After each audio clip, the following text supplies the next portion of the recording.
Now, our new chapter of biology. The fundamental unit of life is cell. It is very important in the history of science.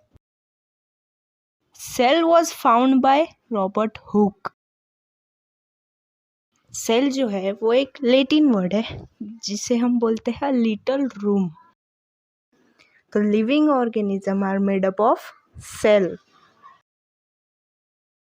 All organisms that we observe around are made up of cell. A single cell may constitute a whole organ, as in amoeba, Chlamydomonas, and Paramecium. These all organisms are called as unicellular organism. यानी single cell के भी living organism होते हैं जैसे amoeba, Chlamydomonas और paramecium. Unicellular organism यानी uni यानी one और वन सेल के जो ऑर्गेनिज्म होंगे उसे बोलेंगे unicellular organism. When many single cell have different function in it to the form various body part in multicellular organism. यानी many singular cell जो होते हैं वो different function perform करते हैं हमारे various body parts बनाने में. All cell thus come from pre-existing cells. The shape and the size of cells are related to the specific function they perform.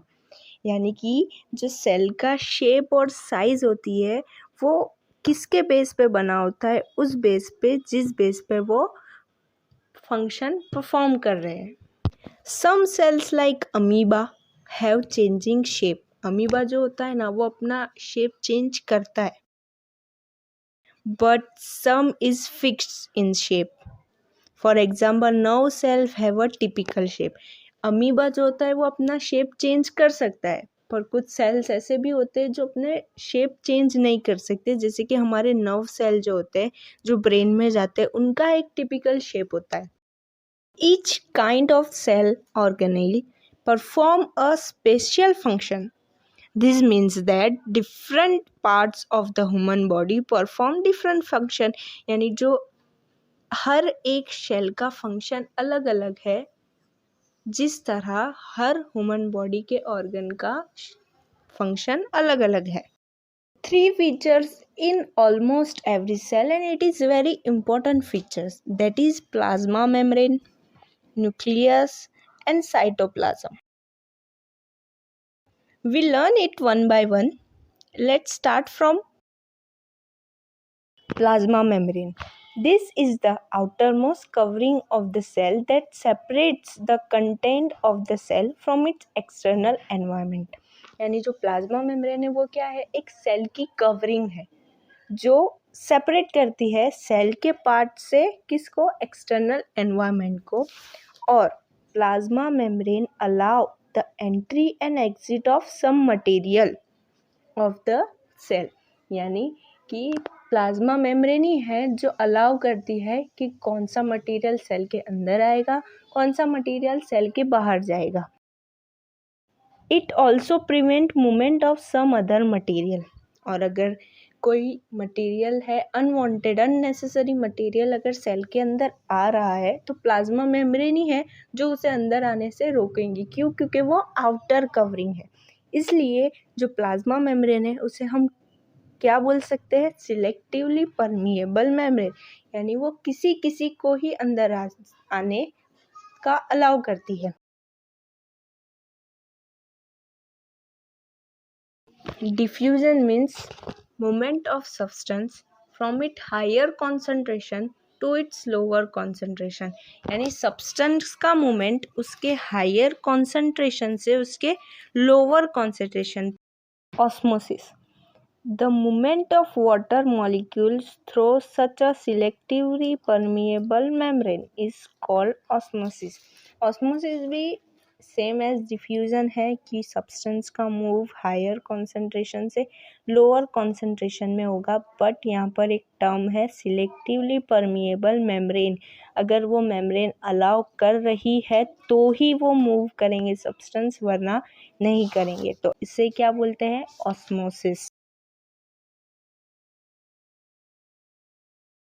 What does mean by hypotonic solution, isotonic solution or hypertonic solution? Let's learn about it. Solution के दो components होते हैं, first solute और second solvent. Hypotonic solution यानी हम अगर learn करना चाहें तो हम सॉल्यूट को ले लेंगे कि सॉल्यूट अगर कम है तो वो होगा हाइपोटोनिक सॉल्यूशन. हाइपो मीन्स कम, हाइपरटोनिक सॉल्यूशन यानी अगर सॉल्यूट ज़्यादा है सॉल्वेंट कम है तो उस सॉल्यूशन को क्या बोलेंगे? Hypertonic solution. हाइपर मीन्स ज़्यादा. आइसोटोनिक सॉल्यूशन यानी कोई मूवमेंट ही सेल में नहीं हो रहा है, दोनों तरफ कॉन्सेंट्रेशन सेम है तो उसे बोलेंगे आइसोटोनिक सॉल्यूशन. यानी सॉल्यूट भी सेम है और सॉल्वेंट भी सेम है. Iso means same.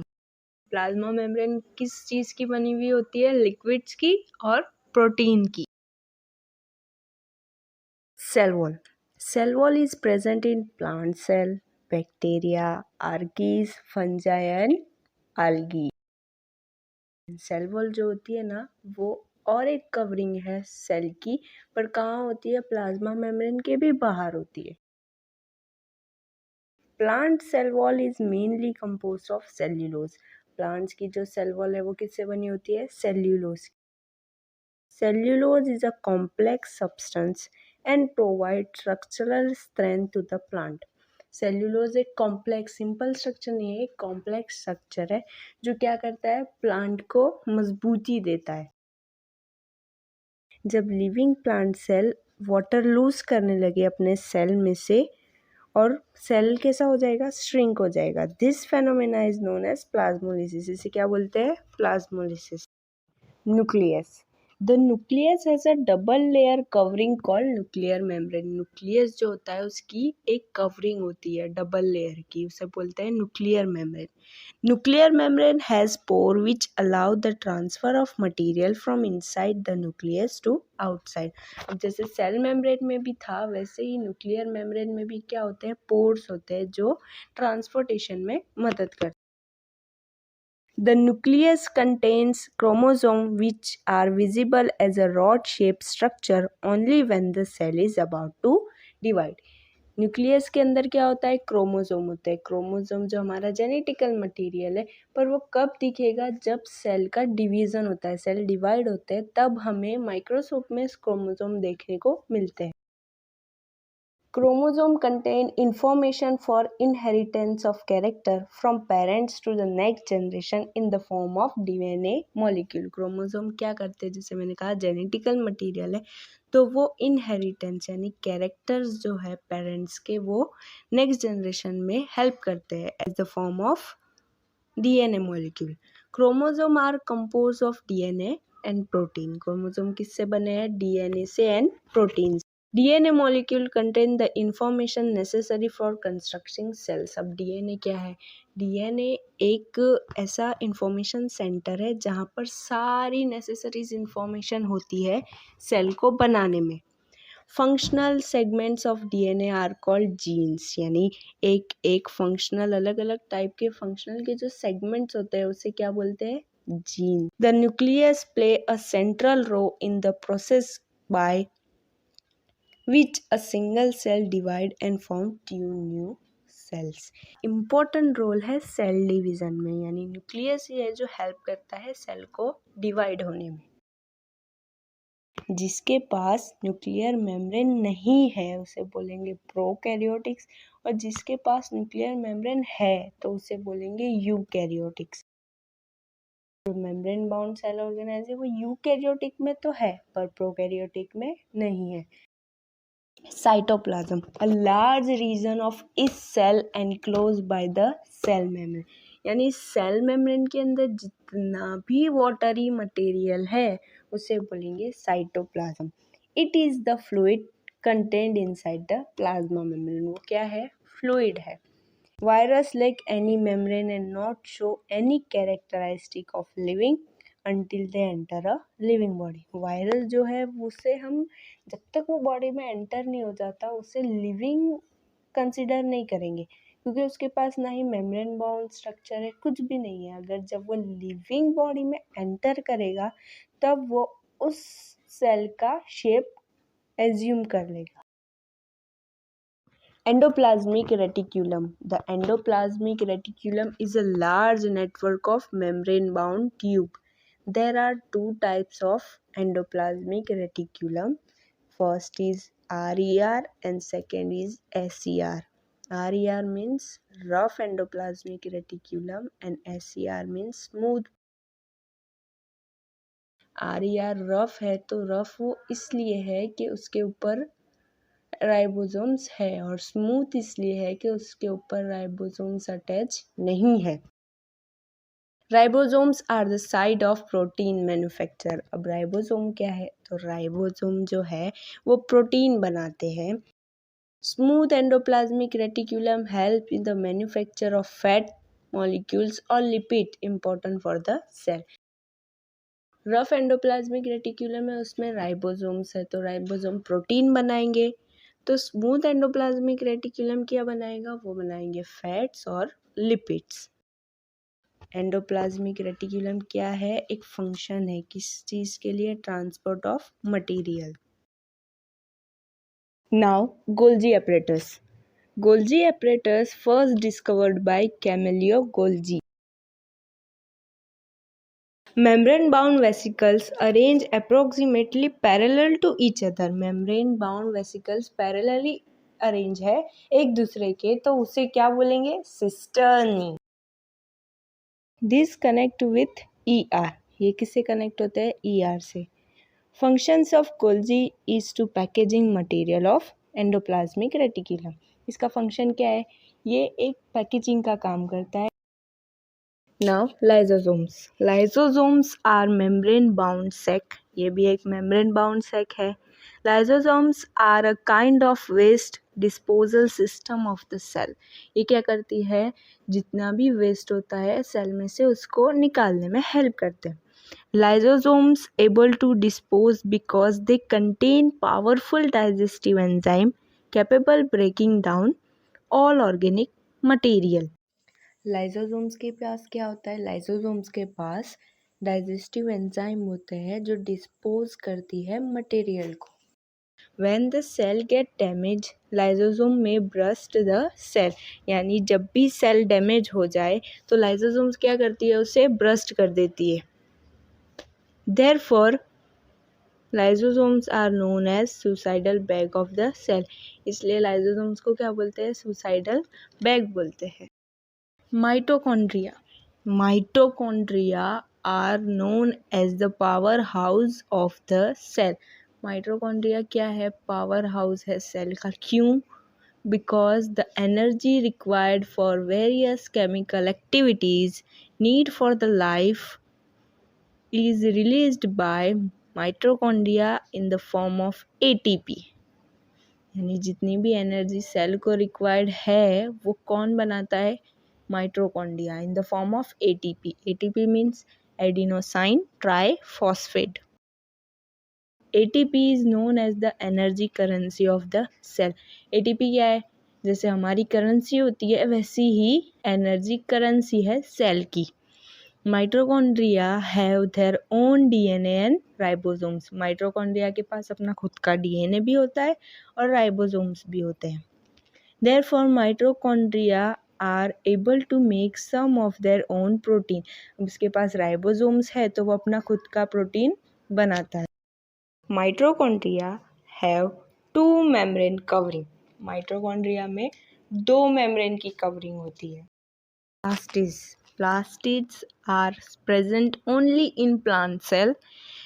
There are two types, chromoplast and leucoplast. Chromoplast means colour वाला और ल्यूकोप्लास्ट मीन वाइट और कलरलेस। क्रोमोप्लास्ट के पास क्लोरोफिल है तो वो क्लोरोप्लास्ट हो जाएगा। Chloroplast are important for photosynthesis in plant. अब क्लोरोप्लास्ट क्या होता है, फोटोसिंथेसिस में हेल्प करता है। Leucoplast are primarily organelle in which material such as starch, oil and protein granules are store. Leucoplast एक स्टोरेज सिस्टम है, इसलिए उसमें क्या स्टोर होता है, स्टार्च, ऑयल और प्रोटीन।